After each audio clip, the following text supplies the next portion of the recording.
اللہ کے پیارے حبیب، دلوں کے طبیب صلی اللہ علیہ وآلہ وسلم نے ارشاد فرمایا، جو بندہ محبت اور شوق کے ساتھ 3 مرتبہ دن میں اور 3 مرتبہ رات کو مجھ پر درود پاک پڑھے، اللہ پاک پر حق ہے اس کے اس دن اور اس رات کے گناہ معاف فرما دے۔ اگر ہم تھوڑی سی توجہ کریں تو کتنی آسانی سے گناہ بخشوائے جا سکتے ہیں۔ مثلا صبح نماز فجر با جماعت ادا کریں، سر جھکائیں، آنکھیں بند کریں، سب امت کا تصور باندھ کر 3 مرتبہ درود پاک پڑھ لیں۔ اسی طرح رات کو سوتے وقت خواب بستر پاری قبلہ رو بیٹھ کر سر جھکائیں، آنکھیں بند کریں اور پیارے پیارے امت خضرا کا تصور باندھ کر 3 مرتبہ درود پاک پڑھ لیں تو انشاءاللہ اس دن اور اس رات کے گناہ معاف ہو جائے۔ خیال رہے کہ کبیرہ گناہ سچی توبہ سے معاف ہوتے ہیں۔ یوں ہی قضا نمازیں، قضا روزے اور جو بندوں کے مالی جسمانی حقوق ذمہ پر ہوں گے تو ان کی ادائیگی بھی لازمی ہے۔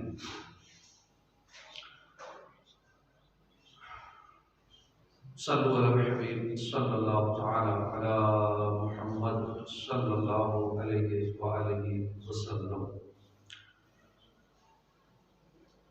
25ویں پارے میں سورہ جاثیہ کی آیت نمبر 21 میں ارشاد ہوتا ہے، ترجمہ کنز العرفان، کیا جن لوگوں نے برائیوں کا ارتکاب کیا وہ یہ سمجھتے ہیں کہ ہم انہیں ان جیسا کر دیں گے جو ایمان لائے اور انہوں نے اچھے کام کیے، کیا ان کی زندگی اور موت برابر ہوگی؟ وہ کیا ہی برا حکم لگاتے ہیں۔ صدق اللہ العظیم۔ الحمدللہ بڑا عزت والا مہینہ رجب شریف جاری ہے، اپنی برکتیں لٹا رہا ہے۔ اس مہینے میں کچھ بزرگان دین کے عرس کا سلسلہ بھی ہوتا ہے، جیسے اس ماہ کی 6 تاریخ کو عالم اسلام کی بہت ہی مشہور ہستی سلطان الہند حضور خواجہ غریب نواز معین الدین حسن سنجری اجمیری رحمۃ اللہ علیہ کا دن منایا جاتا ہے۔ اسی طرح امام جعفر صادق رحمۃ اللہ علیہ کا بھی عرس اس مہینے میں منایا جاتا ہے۔ مولا علی مشکل کشا کی یوم ولادت بھی اس مہینے میں، شب معراج بھی اسی مہینے میں ہے۔ اللہ والوں کا ذکر کرنے سے اللہ کی رحمتوں کا نزول ہوتا ہے۔ تو انشاءاللہ بھی خواجہ صاحب کا ذکر سنیں گے، امام جعفر صادق رحمۃ اللہ علیہ کے حوالے سے کچھ سنیں گے تاکہ اللہ کی رحمتوں کا نزول ہم پر بھی ہو۔ خواجہ غریب نواز رحمۃ اللہ علیہ 6 رجب کو آپ نے وصال فرمایا اور 96 سال دنیا میں تشریف فرما رہے ہیں۔ ہم نے جو آیت مبارکہ کا ترجمہ سنا سورہ جاثیہ 12-25 سورہ آیت نمبر 21، اس آیت کی روشنی میں خواجہ غریب نواز رحمۃ اللہ علیہ کی شان سنتے ہیں کہ اللہ پاک نے فرمایا کیا وہ یہ سمجھتے ہیں، کون سمجھتے ہیں؟ فرمایا جن لوگوں نے برائیوں کا ارتکاب کیا، یعنی وہ لوگ جنہوں نے کفر کا راستہ اختیار کیا یا جن کی زندگی گناہوں میں گزرتی ہے، کیا انہوں نے یہ سمجھ لیا ہے؟ کیا سمجھ لیا ہے؟ فرمایا کہ ہم کر دیں گے انہیں، کیا کر دیں گے یا کیا بنا دیں گے؟ فرمایا ان لوگوں جیسا جو ایمان لائے اور انہوں نے عمل کیے اچھے۔ یعنی ایک طرف ہے غیر مسلم، دوسری طرف ہے مسلمان، ایک طرف ہے گناہگار، دوسری طرف ہے نیک۔ مثال کے طور پہ ایک طرف ہے حضور خواجہ غریب نواز جو روزانہ 2 مرتبہ ختم قرآن کرنے والے ہیں، دوسری طرف ہے وہ بندہ جس نے کبھی قرآن کھول کے بھی نہیں دیکھا۔ ایک طرف ہے خواجہ غریب نواز جو ساری رات عبادت کرتے ہیں، یہاں تک عشاء کے وضو سے نماز فجر پڑھا کرتے ہیں، اور دوسری طرف ہم جیسے گناہگار جن کی راتیں غفلت میں گزرتی ہیں۔ ایک وہ خواجہ غریب نواز ہے جو عبادت میں سستی سے بچنے کے لیے کم کھاتے ہیں، یہاں تک کہ 7 دن کے فاقے کے بعد تھوڑی سی روٹی پانی میں لوگوں کے کھاتے تھے۔ دوسری طرف وہ بندہ جس کا پیٹ بھرتا ہی نہیں، ہر وقت بس کھاؤں کرتا رہتا ہے۔ ایک طرف وہ خواجہ حضور ہیں جو سنتوں کے پابند ہیں، سادگی اپنانے والے ہیں، دوسری طرف وہ بندہ ہے جو فیشن کا شیدائی ہے، جائز اور ناجائز کی فکر نہ کرنے والا ہے۔ ایک طرف وہ خواجہ حضور ہے جو پڑوسیوں کا بہت خیال رکھنے والے ہیں، دوسری طرف وہ بندہ ہے جس کے پڑوسی اس کی شرارتوں سے کام ہیں۔ کیا یہ دونوں برابر ہو سکتے ہیں؟ کیا گناہگار یہ خیال کرتے ہیں کہ ان دونوں کو ایک جیسا کر دیا جائے گا؟ نہیں، ہرگز نہیں، ان دونوں کو ایک جیسا نہیں کیا جائے گا۔ اب یہاں ذہن میں سوال پیدا ہوتا ہے کہ گناہگار اور ولی کامل میں کیا فرق ہے؟ دونوں کس لحاظ سے کیسے نہیں ہیں؟ بظاہر دیکھیں تو دونوں کے دو ہاتھ ہیں، دو کان ہیں، دو آنکھیں ہیں، ایک جیسے چلتے پھرتے ہیں، کھاتے پیتے ہیں، اسی زمین پر چلتے ہیں۔ پھر اگر دونوں میں فرق ہے تو کس معاملے میں فرق ہے، کس لحاظ سے فرق ہے؟ اللہ پاک نے فرمایا کیا ان کی زندگی اور موت برابر ہوگی؟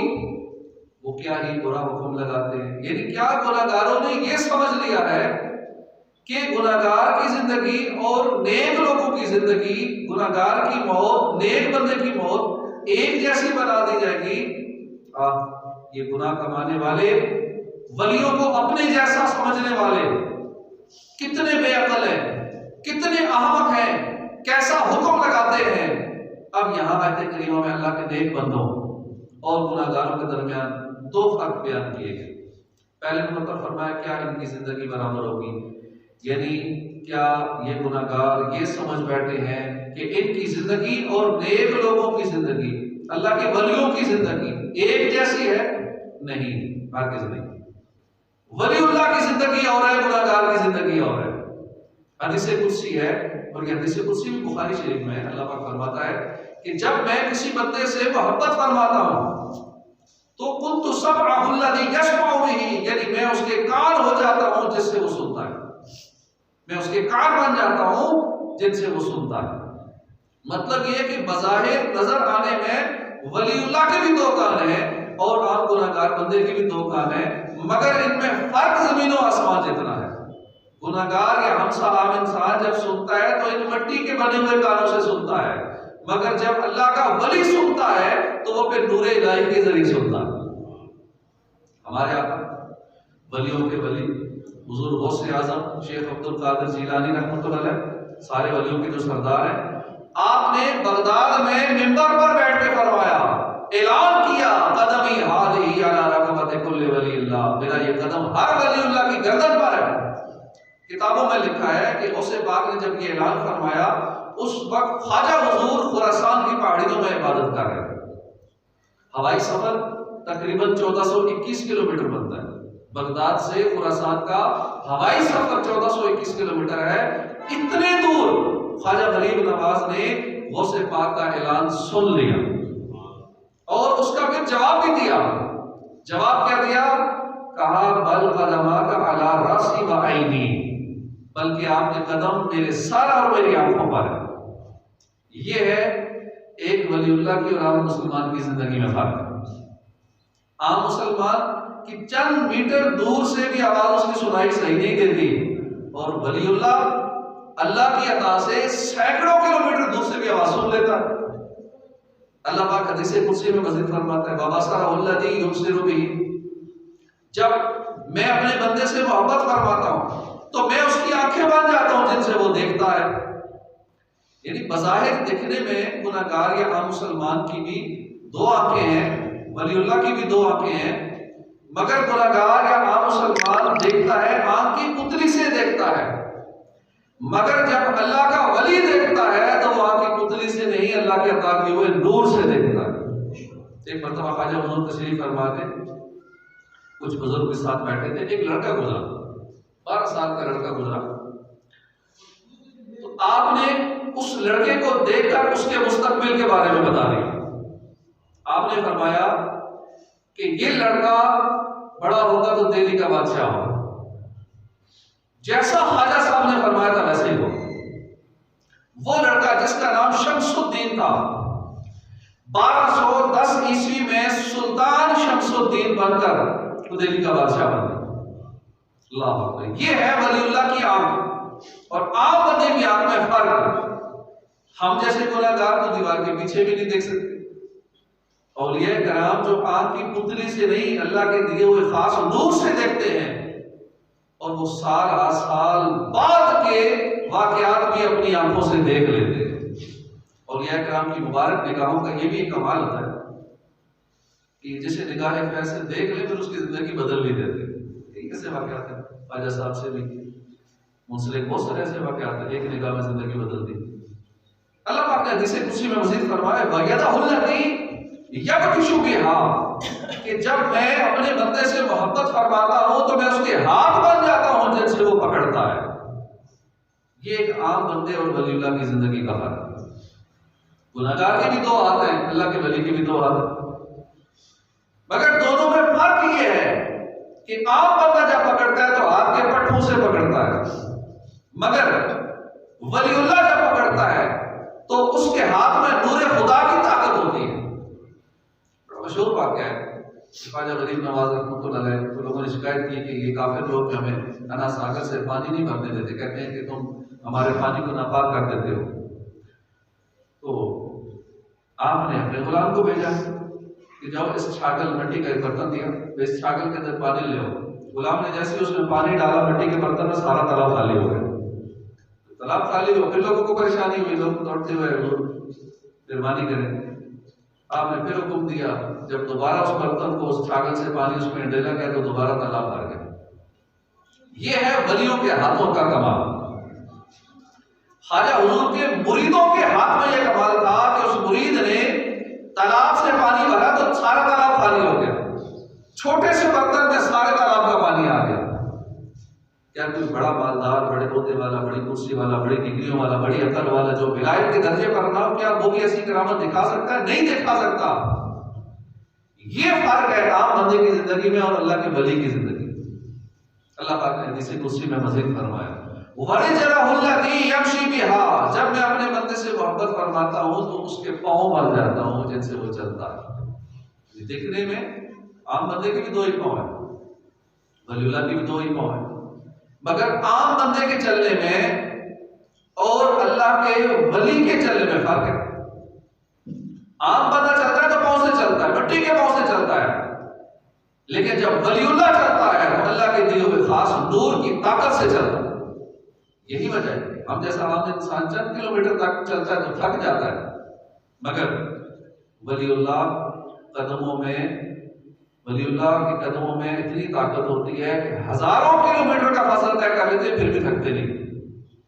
خواجہ حضور کی بڑی مشہور کرامت ہے کہ آپ اپنے گھر سے، اپنے کمرے سے، اپنے حجرے سے مکہ شریف جا کے طواف کر کے عمرہ کر کے واپس آ جاتے تھے۔ فجر کی نماز اپنے قریبی مسجد میں پڑھتے تھے۔ آپ کا کوئی مرید ہند سے جب حاجی عمرے کے لیے حاضر ہوتا تو آپ کو وہاں دیکھتا کہ آپ کا بیٹا طواف کر رہے ہیں۔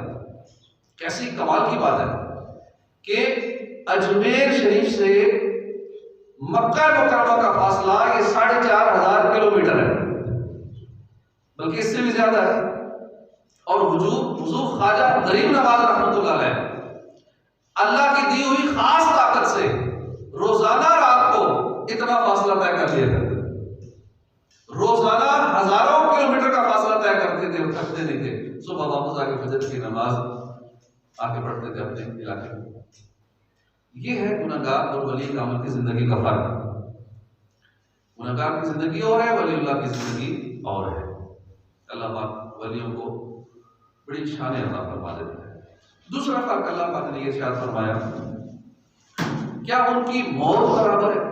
یہ تو بات ہوئی اس آیت کریمہ کے مطابق کہ کیا زندگی ان کی برابر ہے، گناہگار کی اور نیک بندے کی زندگی برابر ہے۔ اب مزید فرمایا کیا ان کی موت برابر ہے؟ یعنی کیا گناہگار لوگ یہ سمجھتے ہیں کہ ہم لوگوں کی موت اور ولی اللہ کی موت برابر ہے؟ نہیں، ہرگز نہیں۔ عام بندے کی موت اور ہے، گناہگار کی موت اور ہے، ولی کی موت اور ہے۔ جب گناہگار مرتا ہے تو اس کو بھی پانی سے غسل دیتے ہیں، ولی اللہ کو بھی پانی سے غسل دیتے ہیں۔ گناہگار کا کفن بھی 3 کپڑوں میں ہوتا ہے، ولی اللہ بھی 3 کپڑوں کا ہی کفن پہنتا ہے۔ گناہگار کی چارپائی کو بھی 4 بندے اٹھاتے ہیں، ولی اللہ کی چارپائی کو بھی 4 بندے اٹھاتے ہیں۔ گناہگار کے لیے بھی جنازے کی 4 تکمیلیں ہوتی ہیں، اللہ کے ولی کے لیے بھی 4 تکمیلیں ہوتی ہیں۔ گناہگار کو بھی مٹی میں دفن کیا جاتا ہے، اللہ کے ولی کو بھی مٹی میں دفن کیا جاتا ہے۔ اب لگ یہی رہا کہ گناہگار بھی مر کر مٹی میں اتر گیا، ولی اللہ بھی چھوٹی سی قبر میں دفن کر دیا گیا، مگر قرآن کہتا ہے کہ دونوں کی موت میں زمین و آسمان کا فرق ہے۔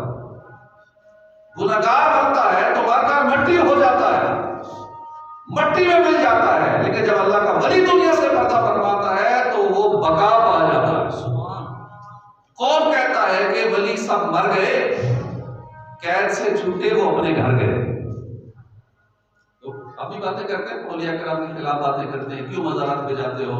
مر گئے، مر کے مٹی ہو گئے، مر کے مٹی ولی نہیں ہوتا، عام گناہگار ہوتا ہے۔ ولی تو بقا پا جاتا ہے، اس کی طاقت تو اور بڑھ جاتی ہے۔ بابا فرید گنج شکر رحمۃ اللہ جس کا مزار شریف پاک وطن میں ہے، بہت بڑے اللہ کے ولی ہیں۔ ایک مرتبہ آپ اجمیر حاضر ہوئے اور خواجہ غریب نواز کے روزہ مبارک پر ٹھہرے رہے، تو یہ عرفہ کی رات تھی۔ کہتے ہیں کہ میں نے مزار پر انوار کے قریب قبلے کی طرف رخ کر کے نماز ادا کی، نماز سے فارغ ہوا، پھر میں نے تلاوت قرآن شروع کر دی۔ یہی بیٹھے بیٹھے میں 15 سپارے تلاوت کر چکا تھا۔ سورہ کاف کی سورہ مریم کی تلاوت کر رہا تھا کہ مجھ سے پڑھنے میں کچھ غلطی ہو گئی، کوئی حرف چھوٹ گیا۔ مجھے چونکہ غلطی کا احساس نہیں ہوا، میں آگے پڑھنے لگا تو مزار کے اندر سے آواز آئی کہ تم یہ حرف چھوڑ گئے،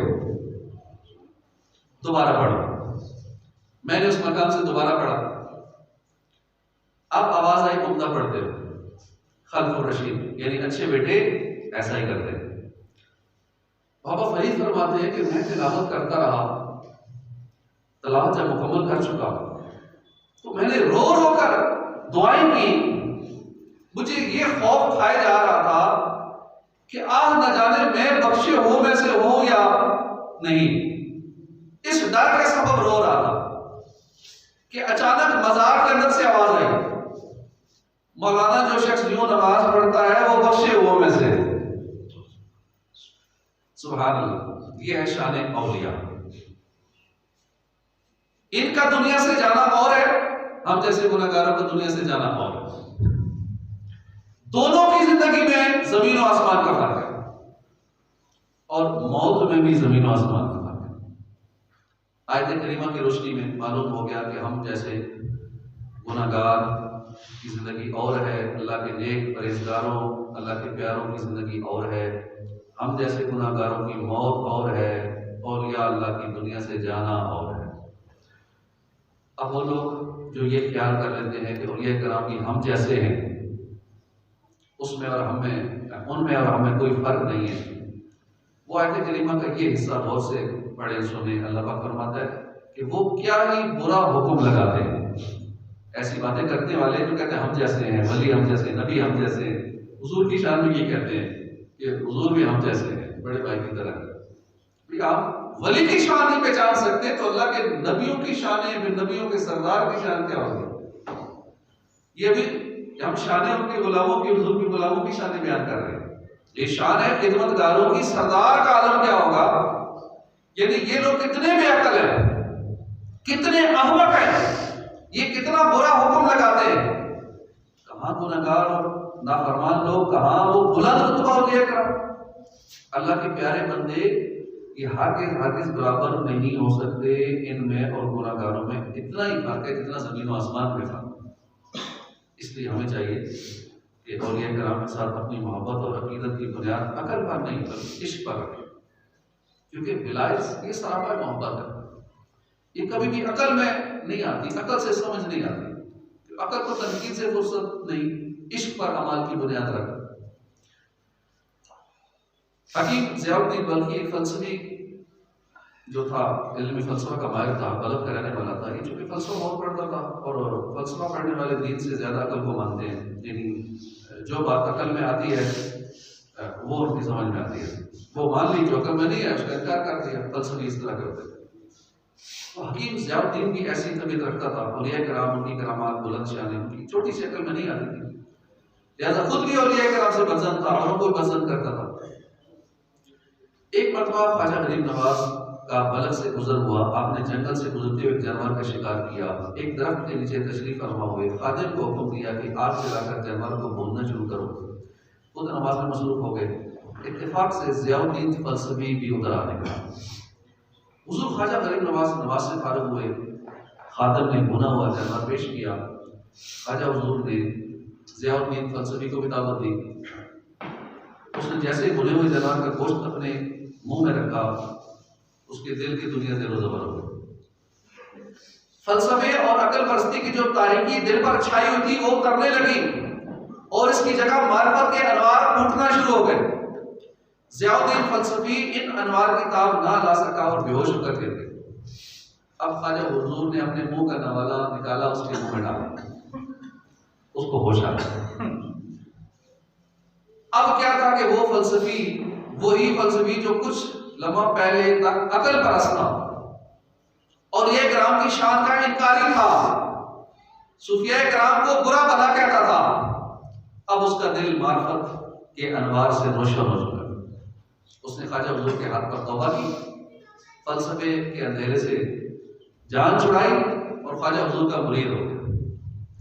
اور یہ کرام کی نرالی شانیں ہیں، جو عقل پرست رہتا ہے، شیطانی وسوسوں میں آ کر انکار کرتا ہے، اولیاء کرام کو اپنے آپ پر قیاس کرتا ہے، ایسا شخص بہت احمق ہے، بہت برا حکم لگاتا ہے۔ اس لیے ہمیں چاہیے کہ اولیاء کرام کو کبھی خود پہ قیاس نہ کرے، ہمارے جیسے ہیں، ہماری طرح چلتے پھرتے ہیں، ہماری طرح کھاتے پیتے ہیں، یہ عقیدہ نہیں رکھنا چاہیے اور نہ ایسی بات کرنے والوں کی بات سننی چاہیے۔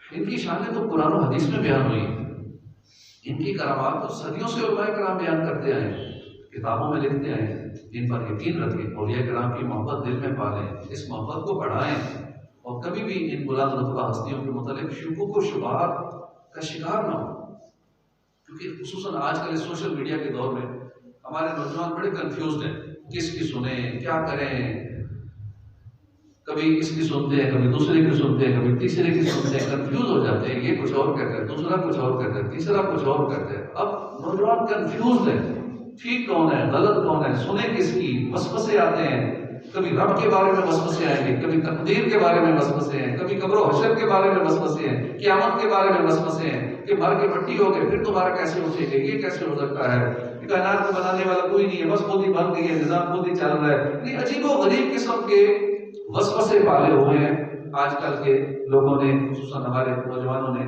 جو ہر ایک کی سنتے ہیں اور یہ نہیں سوچتے کس کو سننا ہے یا کس کو نہیں سننا۔ تو ان وسوسوں کا ایک علاج تو یہ ہے کہ بندہ اللہ کے ذکر کی کثرت کرے۔ اس کا فائدہ یہ ہوگا کہ اللہ کا ذکر کرنے سے شیطان دور ہو جاتا ہے، کیونکہ یہ وسوسے شیطان ڈالتا ہے۔ شیطان وسوسے ڈالے گا اللہ کے بارے میں، قیامت کے بارے میں، قبر و حشر کے بارے میں، دوبارہ زندہ ہونے کے بارے میں، کائنات کی تخلیق کے حوالے سے یہ طرح طرح کے وسوسے شیطان ڈالے گا تاکہ اس بندے کا ایمان برباد ہو جائے۔ تو شیطان کو بھگانے کا بہترین طریقہ ہے اللہ کے ذکر کی کثرت کی، کیونکہ جب بندہ ذکر کرتا ہے تو شیطان دور بھاگتا ہے، جب بندہ ذکر چھوڑ دیتا ہے شیطان پھر آگے دل کو اپنی چونچ میں لے لیتا ہے وسوسے ڈالتا ہے۔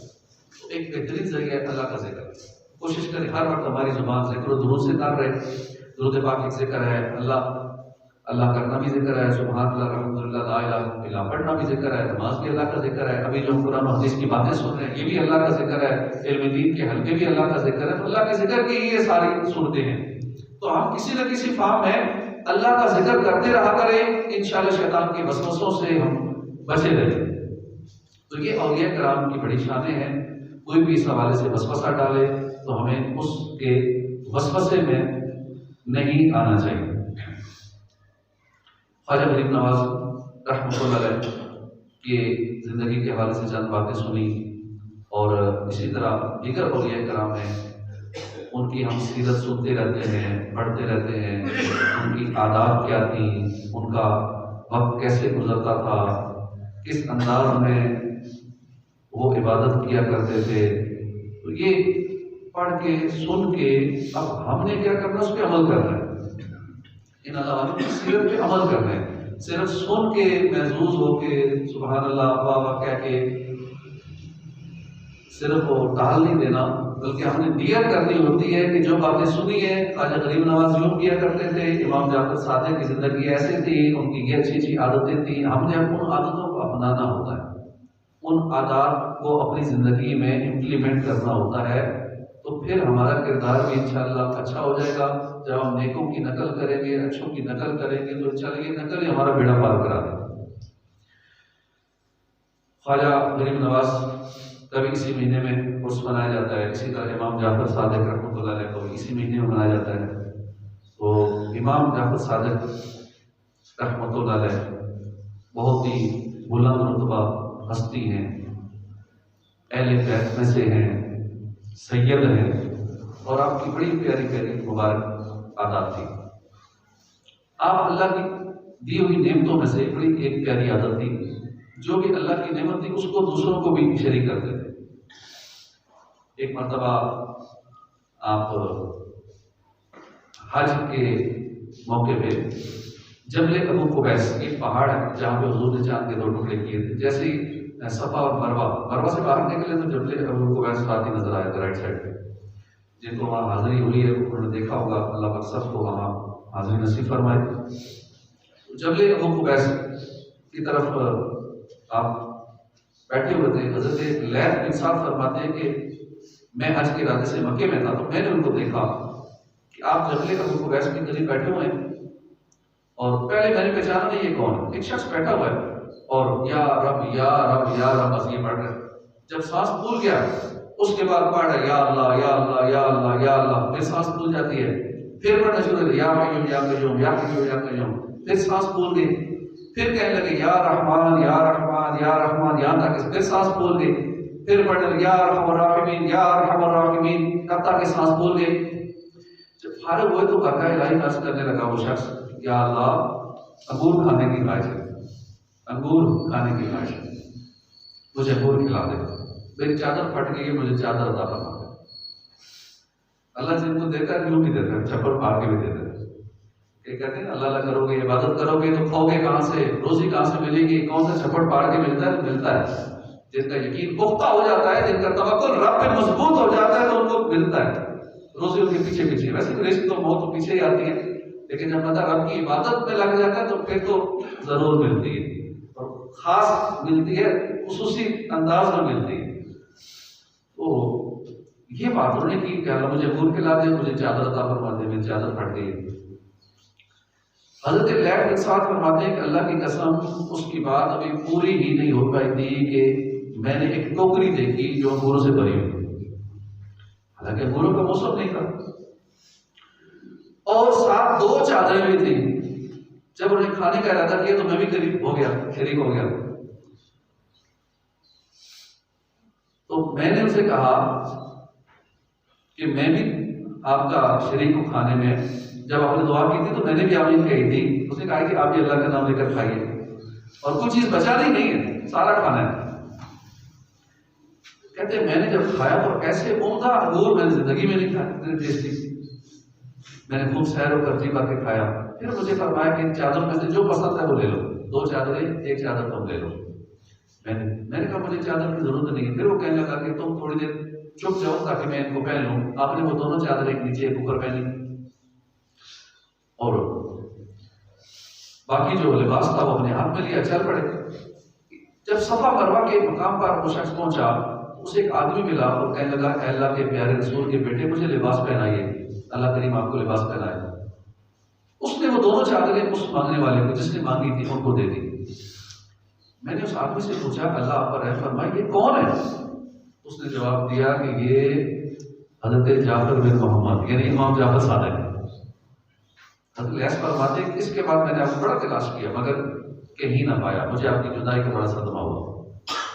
تو یہ اس کی شان ہے اللہ والوں کی کہ یہ جو ان کو نعمت ملتی ہے اس نعمت کو دوسروں میں بھی تقسیم کرتے ہیں، دوسرے لوگوں کو بھی شریک کر لیتے ہیں۔ بڑی اچھی عادت ہے یہ، حدیث پاک ہے کہ جس کسی مسلمان کو لباس پہنایا جس نے، تو جب تک اس لباس کا کوئی ایک دھاگا یا ایک لڑی بھی اس کے بدن پر رہے گی تو اللہ پاک کی حفاظت میں رہے گا۔ لباس پہنانے والا جس نے کسی کو لباس پہنایا، وہ لباس جب تک اس کے بدن پر رہے گا یہاں تک کہ ایک دھاگا بھی اس لباس کا اس کے بدن پہ رہے گا یا ایک ٹکڑا بھی اس لباس کا اس کے بدن پر رہے گا تو اللہ پاک لباس پہنانے والے کی حفاظت کرتا ہے. جس کی اللہ حفاظت فرمائے اسے بہت نقصان پہنچا سکتا ہے. ایک اور حدیث پاک ہے کہ جو کسی کو لباس پہنائے اللہ پاک اس کو جنتی لباس پہنائے. کتنا آسان ہوا جنت کا لباس حاصل کرنے کا. کسی کو 1000 2000 کے کپڑے لے دیے تو اس کے بدلے میں جنتی لباس کے حقدار بن گئے. جنت کی نعمتیں حاصل کرنا بڑا آسان ہوتا ہے, ہماری توجہ اس طرف نہیں ہوتی, ہم محروم رہ جاتے ہیں. اور جب مرے دن پھر احساس ہوگا یہ کتنی آسان نیکیاں تھی, فلاں نیکی بڑی آسان تھی, یہ بھی نیکی بڑی آسان تھی, درود پاک پڑھنا کتنا آسان تھا, بس چپ کر کے زبان ہلاتے رہتے ہیں اور ثواب کماتے جاتے ہیں. سبحان اللہ کہنا کتنا آسان تھا, ایک بار کہیں جنت میں درخت لگ سکتا تھا لیکن ہم نے ٹائم ضائع کیا. ایک بار درود پاک پڑھتے 10 گناہ معاف ہو جاتے, 10 درجات بلند ہو جاتے تھے, 10 نیکیاں ملتی تھی, یہ تو میں نے ٹائم ضائع کر دیا. تو بہت ساری نیکیاں آسان ہیں. تو اللہ والوں کا یہ معمول ہوتا کہ دوسروں کو دیتے, کیوں دیتے؟ اللہ کی رضا کے لیے دیتے. اب ان کو انگور ملے انہوں نے ان کو دے دیے, ان کو چادر ملی ان کو دے دی. اللہ پاک قرآن مجید میں فرماتا ہے اور وہ اللہ کی محبت میں مسکین اور یتیم اور قیدی کو کھانا کھلاتے ہیں. ہم تمہیں خاص اللہ کی رضا کے لیے کھانا کھلاتے ہیں, ہم تم سے نہ کوئی بدلہ چاہتے ہیں نہ شکریہ چاہتے ہیں. تو اللہ کے وہ نیک اور مقبول بندے جنہیں جنت عطا کی جائے گی, جو جنتی چشموں سے پیئیں گے, یہ وہ لوگ ہوں گے جو دنیا میں اللہ کی محبت میں دوسروں کو کھانا کھلاتے ہیں. مخلص ایسے ہیں کہ کہتے ہیں کہ ہم تمہیں اللہ کی رضا کے لیے کھلاتے ہیں. ہم تو جب کسی کو دیتے ہیں نا اس پہ احسان جتاتے ہیں, اور جتائیں نہ بھی تو دل میں ضرور رکھتے ہیں کہ میں اگلے پہ احسان کر رہا ہوں, اس لیے میرا شکریہ بھی ادا نہیں کیا, مجھے تھینک یو جزاک اللہ بھی نہیں کہا, مجھے کوئی دعا بھی نہیں دی, میں اس کی اتنی خدمت کر رہا ہوں. یعنی بندے سے ہم جزا کی امید رکھتے ہیں کہ میں اس کو زکات دیتا ہوں, میں اس کی مدد کرتا ہوں, اس کے گھر کے خرچے میں چلاتا ہوں, میں نے اس کی مالی امداد کی. یہ آگے سے کوئی شکریہ بھی ادا نہیں کر رہا, یہ جب مجھے کام پڑا یہ میری مدد نہیں کر رہا. ہم کیوں اس سے ریوارڈ لے رہے ہیں؟ ہم اس سے لینا جو دینے پر قادر ہے. بندہ خود محتاج ہے, کیا دے گا کسی کو؟ جس رب کے لیے ہم وہ نیکی کر رہے ہیں ہم اس سے بدلہ مانگیں, اور وہ بھی قیامت والے دن مانگیں. یہ بھی نہ کہ اللہ جو میں نے یہ نیک کام کیا مجھے دنیا میں بدلہ دے دے. دنیا میں بدلہ لینے کی بجائے آخرت میں بدلہ ملے, یہ سب سے اچھی بات ہے. ورنہ دنیا میں تو اللہ پاک کفار کو فارغ کر دیتا ہے. دنیا میں جو اچھے کام کیے ہیں چلو ان کو ادھر ہی بدلہ دے دو, لیکن مسلمان کو بدلہ چاہیے ہوتا ہے آخرت میں. ہر نیکی کا اللہ پاک ہمیں آخرت میں, دنیا میں تو چلو ملتا ہی ہے, وہ دے دے تو اس کی مہربانی ہے, کریم ہے, اللہ کرم فرما دے, لیکن آخرت میں بدلہ ملے یہ اصل بات ہے. اور ہمیں ضرورت بھی آخرت میں ہی ہوگی, یہ تو زندگی تھوڑی سی گزر جائے گی. تو ہم نے سنا امام جعفر صادق رحمۃ اللہ علیہ نے وہ جو انگور آئے تھے وہ دوسرے کو بھی کھلائے, خود بھی کھائے. تو اللہ ہمیں بھی توفیق عطا فرمائے کہ ہم دوسروں کو کھانا کھلانے والے بن جائیں. جو چیز ہم چاہتے ہیں ہمارے اضافہ ہو جائے ہم اس کو تقسیم کرنا شروع کر دیں. کسی بھی چیز کو بڑھانے کا طریقہ کار میں یہی ہے, اگر ہم چاہتے ہیں ہمارا مال بڑھ جائے ہم مال تقسیم کرنا شروع کر دیں. اور اللہ کی راہ میں, یہ نہیں گناہوں والے کاموں میں, رسم و رواج میں, دیگر فضولیات میں, گانے بازوں میں, دیگر نہیں, یہ نہیں, اللہ کی راہ میں رزق بڑھانا ہے تقسیم کرنا شروع کر دیں. کھانا رزق کھانے پینے والا بڑھانا ہے ہم کھانے تقسیم شروع کر دیں. مال بڑھانا ہے دوسروں کی مالی امداد زیادہ شروع کر دیں. اللہ کے راہ میں زیادہ مال خرچ کرنا شروع کر دیں, مال بڑھ جائے گا. یعنی کوئی مخصوص ایک آئٹم, کوئی مائکرو ڈش, کوئی چیز چاہتے ہیں کہ یہ بڑھ جائے, اس چیز کو تقسیم کرنا شروع کر دیں, انشاءاللہ بڑھ جائے گا. کھانا کھلانا شروع کر دیں, انشاءاللہ گھر میں کبھی کھانوں کی کمی نہیں آئے گی, کبھی کھانے کے حوالے سے تنگستی نہیں آئے گی. وسیع رزق انشاءاللہ ہمیشہ کے لیے رہے گا. اسی طرح امام جعفر صادق کی ایک عادت تھی, بڑی پیاری عادت تھی, اللہ کے خوف سے روتے رہتے. خوف خدا بہت زیادہ تھا, قبروں کو دیکھ کے روتے تھے اور ترغیب بھی دلاتے تھے کہ قبروں کو دیکھا کرو, بے شک قبروں کو دیکھنا دنیا سے بے رغبت کرتا ہے, آخرت کی یاد دلاتا ہے. اللہ پاک ہمیں بھی خوف خدا نصیب فرمائے. تیرے خوف سے, تیرے ڈر سے ہمیشہ میں تھر تھر رہوں, کانپتا یاد دلائی. خوف خدا میں رونے کے بڑے فضائل ہیں. حدیث پاک میں کہ جس مومن کی آنکھوں سے خوف خدا کے سبب آنسو نکلتے ہیں, اگرچہ وہ مکھی کے سر کے برابر ہوں, تو وہ آنسو اس کے چہرے کے ظاہری حصے کو پہنچے تو اللہ پاک اسے جہنم پر حرام فرما دیتے. ہم اس بارگاہ میں نہیں روتے جس نے ہمیں اجر دینا ہے, جس نے آنسو کی قدر کرنی ہے. ہم ان کے آگے روتے ہیں کہ جنہوں نے ہمارے آنسو کے بدلے کچھ بھی نہیں کرنا, جنہوں نے بس سن لینے ہمارے کہانی ہمارے دکھ درد سن کے آگے سے کچھ کرنے کے قابل نہیں ہوتے. ہم ان کو کہتے ہیں میری مدد کرو، لیکن اس رب کے آگے، اس ذات کے آگے، اور وہ بھی اس وقت جب دنیا سو رہی ہو، جب تہجد کا وقت ہو، تنہائی میں دنیا سو رہی ہے اور یہ بندہ اکیلا رب کے آگے جھکا ہوا ہے، سجدے میں ہے، ہاتھ اٹھا کے آنسو بہا کے رب سے معافی مانگ رہے ہیں، یا جو چیز چاہیے وہ مانگ رہے ہیں، چاہے دنیا مانگ رہے ہیں، چاہے آخرت مانگ رہے ہیں، جو مانگ رہے ہیں اللہ پاک اس کو عطا فرما. تجربہ کر کے تو دیکھیں. بلکہ آنسو تو پورا آنسو تو بڑی بات ہے، رب کی بارگاہ میں خوف خدا سے قبر و آخرت کو یاد کرتے ہوئے اگر پلکیں بھی بھیگی ہو جائے، ایک پلک، ایک بال پلکوں کا، اس بال کی ایک جڑ صرف تر ہو جائے، اللہ پاک اس کو بھی ضائع نہیں کرتا، اس کا بھی بندے کو اجر عطا فرماتا ہے، اور وہی جہنم کی آگ بجھانے کے لیے کافی ہو جاتا ہے. لوگوں کے آگے روتے رہے، رو آنسو کا بوتلیں بھرتے ہیں آنسوؤں کی، کوئی فائدہ نہیں ہوگا. تو اس لیے ہمیں اللہ کی بارگاہ میں، تنہائی میں، اکیلے میں روزانہ کو ٹائم ایسا رکھ لیں کہ میں نے رب کی بارگاہ میں خود کو حاضر کر کے اپنے گناہوں کی معافی مانگنی ہے. جو اور کچھ مانگنا ہے، کچھ بھی مانگنا ہے، وہ دینے والا ہے. امام جعفر صادق نے مانگا یا اللہ مجھے چادر چاہیے، اللہ پاک نے اسی وقت 2 چادریں عطا فرما دی. آپ نے مانگا مجھے انگور چاہیے، اسی وقت ٹوکری بھری ہوئی انگوروں کی، بے موسم کے انگور مل گئے. اللہ پاک ہر چیز عطا فرمانے پر قادر ہے، ہم بس مانگنے والے بنے. یہ شان ہے خدمتگاروں کی، سرکار کا عزم کیا ہوگا. اسے ہم ٹائم ویسٹ نہ کریں، ہمارا ہر وقت کسی نہ کسی عبادت میں گزر رہا ہو. امام جعفر صادق کی بھی یہ عادت ہے، جب بھی آپ کو دیکھا جاتا آپ 3 عبادتوں میں مصروف ہوتے، یا تو نماز میں ملتے، یا آپ روزے کی حالت میں ہوتے، یا پھر تلاوت قرآن میں مشغول ہوتے. یہ اللہ والے آخرت کی فکر کرتے ہیں، ہمیں ہر وقت دنیا کی فکر ہے، اور دنیا کی ہی ٹینشنیں، دنیا کو بہتر بنانے کے لیے کوششیں، کھانا کہاں سے ہے، پہننا کیا ہے، صبح کھا لیا تو اب دن کو کیا کھانا ہے، دن کا کھا لیا تو اب شام کو کیا کھانا ہے، پہننا کیا ہے، مستقبل کا کیا بنے گا، بڑھاپا کیسے گزرے گا، بچوں کے فیوچر کا کیا ہوگا، ایک کاروبار چل گیا تو دوسرے کو کیسے چلانا ہے، بڑھانا کیسے ہے، مزید سورس آف انکم کیسے بڑھانے ہیں، کار کیسے لینی ہے، کون سی لینی ہے، کوٹھی بنانی ہے، بنگلہ بنانا ہے، کاش میں راتوں رات امیر ہو جاؤں، ملینئر بن جاؤں، ڈالروں میں ملینئر ہو جاؤں. طرح طرح کی سوچیں، فکریں دل میں پال رکھی ہیں، اور انہی فکروں میں صبح ہوتی ہے، انہی فکروں میں شام ہوتی ہے، اور یوں ہی زندگی تمام ہوتی ہے. ہمارے آقا مولا صلی اللہ علیہ وسلم فرما رہے ہیں کہ جو بندہ ایسی فکریں چھوڑ دے، صرف ایک فکر اپنا لے، فکر آخرت اپنا لے، تو قبر میں، حشر میں، پل صراط پر اسے کامیابی حاصل ہو جائے گی، جنت میں جانا اس کے لیے آسان ہو جائے گا، اللہ پاک اس سے راضی ہو جائے گا. تو ہمیں آخرت کی فکر اپنانی ہے، دنیا انشاءاللہ ٹھیک ہو جائے گی. اور اگر صرف دنیا کی فکروں میں رہیں گے، دل کالا ہوگا، بے سکونی ہوگی، زندگی کا سکون چین ختم ہو جائے گا، ٹینشن ہوگی، اینگزائٹی ہوگی، ڈپریشن ہوگا. اگر آخرت کی فکر لگا لیں گے تو یہ ساری پریشانیاں ختم ہو جائیں گی، بیماریاں بھی ختم ہو جائیں گی جو ان وجوہات کی وجہ سے لگتی ہے. تو اللہ پاک ہمیں فکر آخرت نصیب فرمائے، عبادت گزار بنائے. آمین بجاہ نبی الامین صلی اللہ تعالیٰ علیہ وسلم.